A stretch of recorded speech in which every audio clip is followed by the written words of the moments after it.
back to another thrilling episode of Dimension 20 Fantasy High. Welcome to Dungeons and Daddies, not a BDSM podcast. And welcome to tonight's episode of Critical Role, where a bunch of us nerdy-ass voice actors sit around and play Dungeons and Dragons. In the last 10 years, we've seen an explosion of D&D podcasts, shows, and live streams. These shows are watched by millions, and most of them are independently funded. So how did this happen? While they're good shows, you can't attribute their success to that alone. I believe it's two important aspects of their promotional skin, diversity and nerd culture, that help them be so successful. But wait, what do I mean by promotional skin? Well, we live in a promotional culture, which means companies we buy products from aren't just selling us the product. Each brand has its own promotional skin, or set of values they can attribute to their product, so that in purchasing the product, you're also aligning yourself with those values. The first key value that these shows have in common is nerd culture. These people are unafraid to talk about their niche interests, wear silly costumes, or buy hundreds of dice. How many dice do you have? Not enough.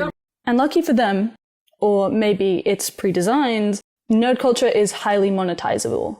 It involves a lot of consuming. Buy this shiny new dice set, this game piece, this source book. So by promoting nerd culture, D&D shows are promoting the idea of delving into your interests to the highest degree, pouring your time, effort, and money into a thing. By unashamedly being nerds, they benefit when their fans adopt this stance and spend millions of dollars to fund a TV show, or band together to theorize online, or create elaborate cosplays for conventions, spreading word of the show and its values all over the internet. The second important value is diversity, which is something that's kind of lacking in D&D itself. It was made by a couple of white guys in the 70s, after all. The stereotype of D&D players being all straight white guys is still very much alive.